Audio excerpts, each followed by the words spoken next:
नमस्कार दोस्तों। तो आज का हमारा टॉपिक है ब्लड डिसऑर्डर। हम जानेंगे कि ब्लड डिसऑर्डर क्या होता है। ब्लड डिसऑर्डर की हम सीरीज लेके आए हैं पूरी आपको, जिसमें आपको आरबीसी की कमी से, डब्ल्यूबीसी की कमी से, प्लेटलेट्स की कमी से, प्लाज्मा की कमी से, बोन मैरो की कमी से, जो जो डिसीज आपके बॉडी में होती हैं, तो बहुत सारी चीज़ें जानेंगे हम डे बाई डे के। तो आज हमारा ये इंट्रोडक्शन है, डे वन लगा के चलो आप इसको। तो हम जानेंगे कि इसमें हम ब्लड डिसऑर्डर में कौन कौन से डिसीज पढ़ेंगे, सारी चीज़ें कंप्लीट इस वीडियो में देखेंगे और स्टेप बाय स्टेप देखेंगे।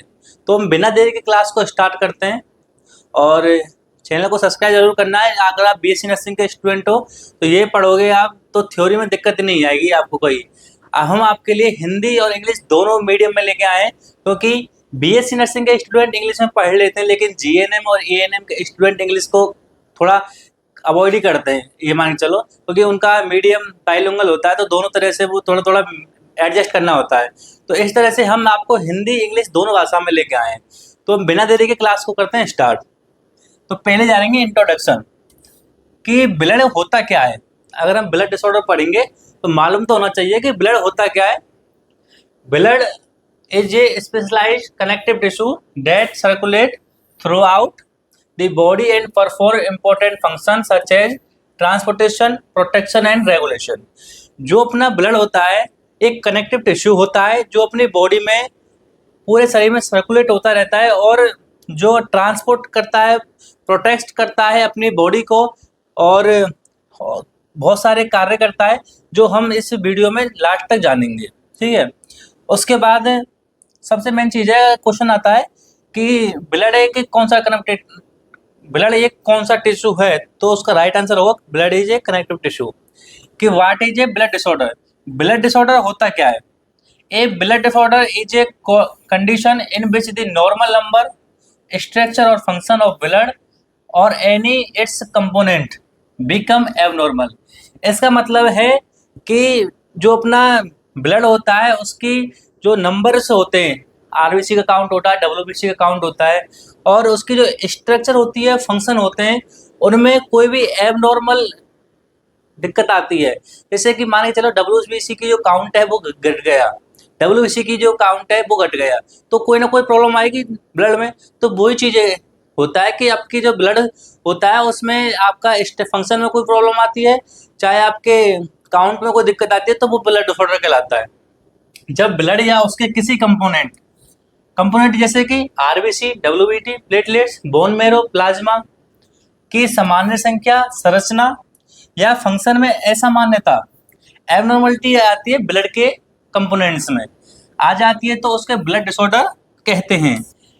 ब्लड के जो काउंट्स होते हैं, ब्लड के जो कंपोनेंट होते हैं, उनमें एबनॉर्मलिटी आती है, तो उसको कहते हैं ब्लड डिसऑर्डर। ठीक है। अब हम जानेंगे कि ब्लड डिसऑर्डर होते कौन कौन से हैं। Types of blood disorder. Blood disorder can be broadly classified according to the component और ब्लड अफेक्टेड। ठीक है। ब्लड के क्लासिफिकेशन की अगर बात करें तो ब्लड का जो क्लासिफिकेशन होगा वो 5 से 6 तरीके से होगा, जिसमें आपको आरबीसी, डब्ल्यूबीसी और उनके कंपोनेंट सारे होते हैं। प्लेटलेट्स हो गया आपका, बोन मैरो हो गया आपका, प्लाज्मा हो गई, ठीक है, और सारी चीज़ें। तो उनमें जो प्रॉब्लम आएगी तो वो होता है आपका ब्लड डिसऑर्डर, उसके पार्ट टाइप। जिस ब्लड कंपोनेंट में समान समस्या होती है उसके आधार पर ब्लड डिसऑर्डर को ब्रॉडली अलग अलग ग्रुप्स में बांटा गया है। आपके डब्ल्यूबीसी में कोई कमी है, आरबीसी में कोई कमी है। जैसे डब्ल्यूबीसी में अगर कोई कमी हो जाती है तो लूकेमिया, और आप डब्ल्यू और आरबीसी में होती है तो एनीमिया हो गया आपको। उसी तरह से अलग अलग क्लासिफिकेशन किया गया सबका। तो पहले जानेंगे आरबीसी के डिसऑर्डर कि आरबीसी के डिसऑर्डर कौन कौन से होते हैं। ठीक है। हम जानेंगे आरबीसी के बारे में। तो आयरन डेफिशिएंसी एनीमिया, मेनली जो एनीमिया देखने को मिलता है वो आयरन डेफिशिएंसी एनीमिया देखने को मिलता है। ठीक है। Iron deficiency anaemia, megaloblastic anaemia. ठीक है। मेगालोब्लास्टिक एनीमिया, ये तो नाम है, इनका जो अपन कंटेंट है अंदर का वो डे बाई डे में पढ़ेंगे। जैसे कि अपन का ये आरबीसी है तो आरबीसी अपन पढ़ेंगे डे 2 में, डे 2 आरबीसी पढ़ेंगे, क्योंकि डे 1 में अपन का जो ये स्ट्रक्चर है, इंट्रोडक्शन है, सारी चीजें ये डे 1 में आ गई। उसके बाद डे 2 में पढ़ेंगे पर आरबीसी। ठीक है। Haemolytic anaemia, sickle cell anaemia, thalamus thalassaemia और पॉलीसाइथाइमिया। ठीक है, ये आपके आरबीसी के ब्लड डिसऑर्डर होते हैं। इनको हम पूरी जानकारी के साथ स्टेप बाय स्टेप इंट्रोडक्शन, क्यों होता है, किस वजह से होता है, कैसे बचा जा सकता है, कौन सा ट्रीटमेंट करना है, सारी चीजें पढ़ेंगे इसमें अपन। ठीक है, तो ये हो गया आपका आरबीसी के ब्लड डिसऑर्डर। नेक्स्ट स्टेप ना, डब्ल्यूबीसी के ब्लड डिसऑर्डर क्या होता है, तो इसको पढ़ेंगे डे 3। अपन ब्लड डिसऑर्डर के नाम से एक प्लेलिस्ट बनाएंगे अपने चैनल पर, जिसको आप खोलोगे तो डे बाय डे आपको डब्ल्यूबीसी आरबीसी सारे जो ब्लड डिसऑर्डर होते हैं आपको कंप्लीट, कहीं और यूट्यूब चैनल सर्च करने की जरूरत ही नहीं है। आपको सारी चीजें धर्मा नर्सिंग क्लासेस पे मिल जाएंगी आपको, और दोनों भाषाओं में। अब तक जो हमारी क्लासें आई थी वो ओनली इंग्लिश में आई थी, लेकिन अब से अपनी जो क्लास है वो दोनों भाषा में आओगी, जिससे आप जीएनएम, एएनएम, बीएस नर्सिंग वाले के लिए तो कोई दिक्कत ही नहीं है, लेकिन एएनएम और जीएनएम के स्टूडेंट के लिए बहुत दिक्कत आती है। इसलिए ये जो क्लास है अपनी दोनों भाषा में होगी। ठीक है, तो अपन जानेंगे डब्ल्यूबीसी के डिसऑर्डर कौन कौन से होते हैं। ल्यूकोपीनिया, ल्यूकोपोनिया क्या होता है, ल्यूकोसाइटोसिस, ल्यूकोसाइटोसिस क्या होता है, न्यूट्रोपेनिया, न्यूट्रोपेनिया क्या होता है, और लुकेमिया। ये 4 डब्ल्यूबीसी के डिसऑर्डर होते हैं जिनको हम पूरी सघनता और गहनता के साथ पढ़ेंगे नेक्स्ट डे 3 क्लास में, क्योंकि डे 1 में तो आपका ये लेक्चर रिकॉर्ड हो रहा है, डे 2 में आपकी आरबीसी जाएगी, डे 3 में आएगी डब्ल्यूबीसी। ठीक है, नेक्स्ट अगर बात करते हैं प्लेटलेट डिसऑर्डर, जो आपके प्लेटलेट डिसऑर्डर होंगे कौन कौन से होते हैं। थ्रोम्बोसाइटोपेनिया, थ्रोम्बोसाइटोपेनिया क्या होता है, थ्रोम्बोसाइटोपेनिया क्या होता है उसके बारे में जानेंगे। थ्रोम्बोइटोसिस, थ्रोम्बोइटोसिस क्या होती है उसके बारे में हम पूरी डिटेल में जानकारी प्राप्त करेंगे।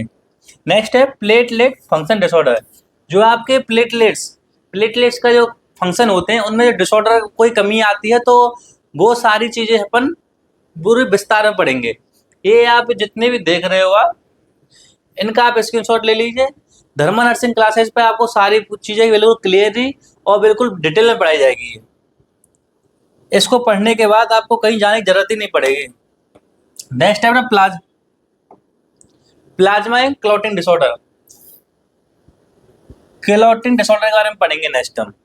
हीमोफीलिया, हीमोफीलिया एक रॉयल डिसीज होती है, वो पढ़ेंगे अपन कैसे होती है, क्या कारक होते हैं इसके, क्या कॉज होते हैं और कैसे बचा जा सकता है इससे, और कैसे प्रिवेंशन है, सारी चीजें अपन बिल्कुल डिटेल में।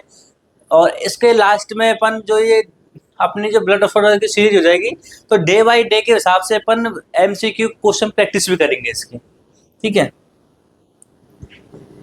नेक्स्ट है अपना बोन मैरो रिलेटेड कौन कौन से वो होते हैं डिसऑर्डर, डिसऑर्डर नहीं लिखा है एम्फर ने,